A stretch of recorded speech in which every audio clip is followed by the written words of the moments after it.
વિકસિત રાજ્ય અથવા તો કહો કે બસ વિકસિત રાજ્યને અડું થઈ રહ્યું છે અને ગુજરાતનું તો આખા દેશમાં દાખલો આપવામાં આવે છે, પણ એવું લાગે છે કે અહીંયા દીવા તળે અંધારું છે।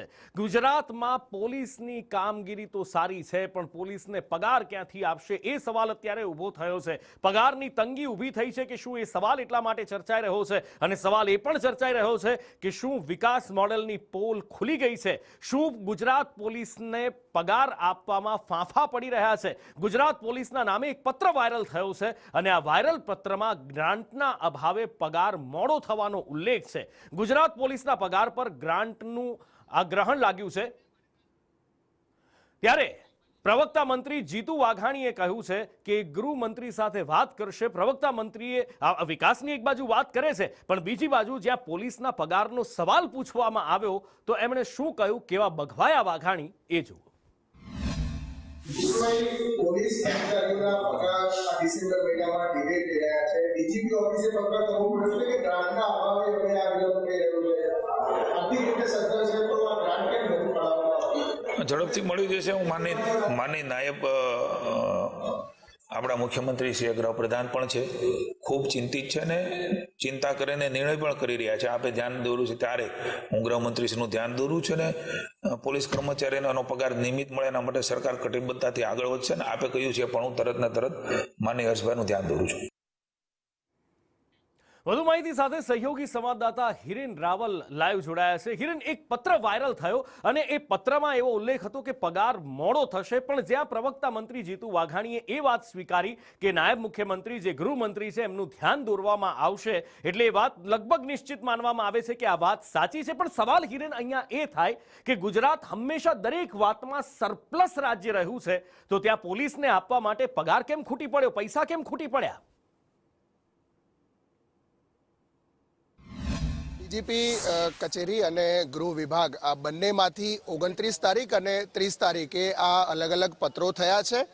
ગ્રાન્ટના અભાવે પગાર બિલોમાં વિલંબ થશે એ પ્રકારનો આ પત્રની અંદર ઉલ્લેખ કરવામાં આવ્યો છે। એટલે સ્વાભાવિક રીતે એક તરફ આર્થિક રીતે ફાઇનાન્શિયલી ગુજરાત સ્ટેટ છે એ સદ્ધર છે એ પ્રકારનો દાવો ખુદ રાજ્ય સરકારના સિનિયર કેબિનેટ મંત્રી અને પ્રવક્તા મંત્રી જીતુ વાઘાણી કરી રહ્યા છે, પરંતુ એમના એ દાવાની સામે ગૃહ વિભાગે લખેલો પત્ર અને ડીજીપી કચેરીએથી થયેલો આ પત્ર પોલ ખોલે છે કે ગ્રાન્ટ પૂરતી નથી મળી અને ગ્રાન્ટના અભાવે અલગ અલગ એજન્સીઓ તમામ એસપી અને રેન્જને જે પત્ર લખવામાં આવ્યું છે કે જે બિલ છે પગાર બિલ, એ પગાર બિલમાં વિલંબ થશે એ પ્રકારનો ઉલ્લેખ એની અંદર કરવામાં આવ્યો છે।